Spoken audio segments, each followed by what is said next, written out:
لو انت داخل جامعة الجلالة فانت لازم تكون عارف ان ايا تكن الكلية بتاعتك ففي مواد اضافية بتدرسها. المواد دي بيكون اسمها مواد جامعة، يعني المواد دي الجامعة بتفرضها عليك، ما بيكونش ليها علاقة بكليتك. عندنا بقى في الجامعة بنسمي المواد دي مواد اليو ار او مواد الالكتيف. كل كليات الجامعة بيكون ليها اول سنة انها تاخد مادتين من المواد دول، ما عدا طب وهندسة بيكون ليهم مادة واحدة من مواد اليو ار. فسواء انت صيدلة، علاج طبيعي، اسنان، علوم صحية، ايا تكن الكلية بتاعتك، فنصيحتي ليك انك تحاول تاخد مادة سهلة مع مادة صعبة من مواد اليو ار، عشان اول سمستر انت بيكون في حماس يخليك تقدر تتعامل مع الماده الصعبه وبتذاكر المواد دي كانها ماده عاديه، وفي نفس الوقت بيجي عليك في النص الحماس ده بيروح. فعشان كده خد ماده سهله معاها، خصوصا انها برضو اول تجربه. فكره ماده سهله مع ماده صعبه ما تخليهاش اول سمستر بس، لا ثبت الريتم ده على طول ما انت ماشي. قبل ما اعرفك ايه هي المواد السهله اللي المفروض تختارها وايه المواد الصعبه اللي المفروض تحذر منها، انا حابب اعرفك ان كلنا بنتعامل مع المواد دي في الاول اننا بنذاكرها، بس بعد مرور اول اسبوعين لما بنلاقي الناس الاكبر مننا او الناس اللي حوالينا مش بيذاكروا المواد دي، احنا بنتجه لان احنا نركن المواد دي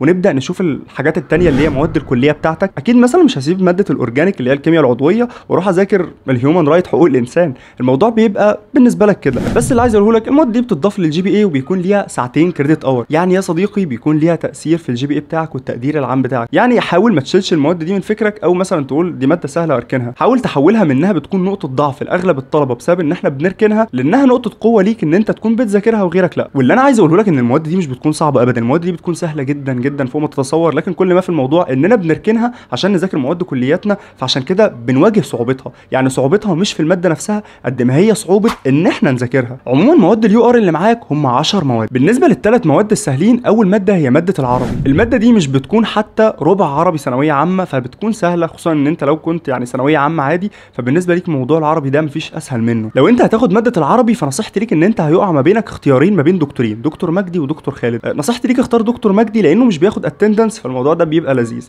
طالما الدكتور في اليو ار مش هياخد اتندنس، انت مش هتحتاج تحضر الماده دي، ممكن تكتفي بالريكوردات، ممكن تكتفي بان انت تذاكرها مع نفسك، فده هيوفر عليك وقت كتير جدا لمواد الكليه بتاعتك. فعشان كده بلاش تاخدها مع دكتور خالد. وانا شايف ان دي اهم نصيحه ممكن اقدمها لك في موضوع العربي ده. ولو هتختار ماده العربي فانا في فيديو قبل كده كنت عامله متكلم فيه عن كل ما يخص ماده العربي، هبقى اسيب لكم الفيديو ده في اللينك. طيب طالما الماده دي بسيطه كده، ليه ما حطيتهاش اول حاجه؟ لان البرزنتيشن بتاعها مش اسهل حاجه ابدا. الماده دي البرزنتيشن بتاعها بيكون من 30 درجه. انت المفروض عموما في اي ماده يو ار بتحاول تجمع 100 درجه. تخيل ان 30 درجه من دول في البرزنتيشن بس، اللي هو الشرح التقديمي، تطلع تتكلم قدام الدكاتره. طبعا البرزنتيشن بيكون ميكس كده ما بين عربي وانجلش وبيكون معاك تيم، بس دكتور جورج بيركز على تفاصيل التفاصيل لدرجه انه احيانا بيربط لك الدرجه بان انت تكون لابس نفس اللبس اللي الباوربوينت بيه. يعني لو انت اللبس بتاعك كله اسود فالباوربوينت لازم يكون كله اسود. انت متخيل الفكره والدقه عامله ازاي؟ فالبرزنتيشن مع دكتور جورج بيكون مش اسهل حاجه، لكن ستيل الماده دي من اسهل المواد، سواء ان انت تذاكرها سواء ان انت تحضر البرزنتيشن لو معاك تيم كويس،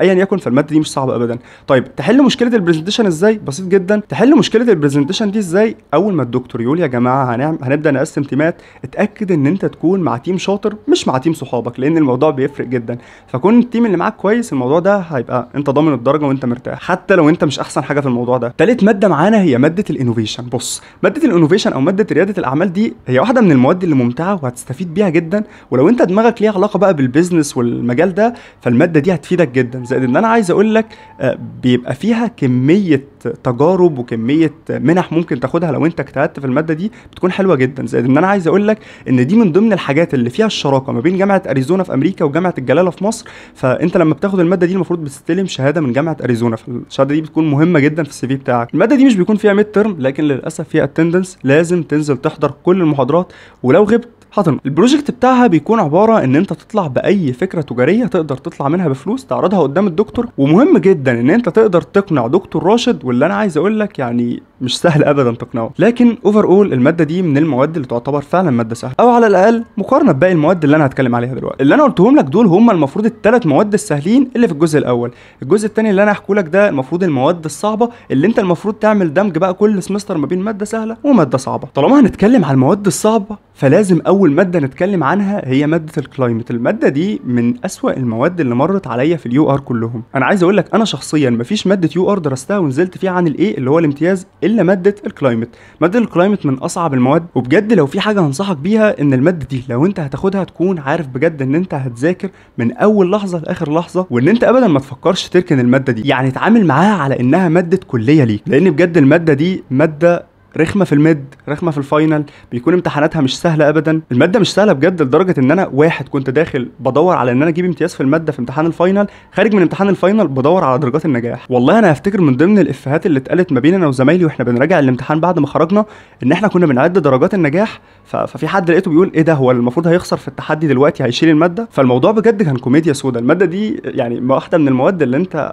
تاني مادة صعبة هي مادة الريسيرش. مادة الريسيرش مش أسهل حاجة. الميد والفاينل بتاعها بيكونوا مش صعبين، لكن الصعوبة كلها في موضوع البروجكت. وعايز أقول لك البروجكت عشان هو كان صعب الأول، بعد ما كان ب 30 درجة هم نزلوا درجاته لأن هو يكون كم أقل، فالموضوع ده هدى ليفل صعوبة المادة دي شوية، فعشان كده اتحطت في المركز الثاني. تالت بقى أصعب مادة هي مادة الهيومن رايت. مادة الهيومن رايت صعوبتها مش في الميد ولا في الفاينل ولا في الحضور، كل الكلام ده ايزي معاها جدا. الصعوبة الحقيقية في ان انت تذاكرها. بتلاقي صعوبة شوية في ان انت بتذاكرها، خصوصا انها بتكون عاملة زي التاريخ، وتاريخ كله بالانجلش، وبيبقى فيها احيانا بنضطر نحفظ تواريخ.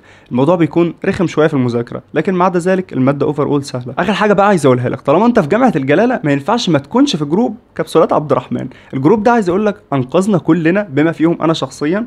ده زميل لينا موجود معانا في الجامعه، المفروض شارح اغلب مواد اليو ار اللي موجوده في الجامعه، فايا يكن الماده بتاعتك لما تلاقي نفسك مزنوق في ليالي الامتحان فمش هيبقى قدامك غيره. اخر حاجه بقى عايز اقولها لك كدكتور صيدلي، دمتم في رعايه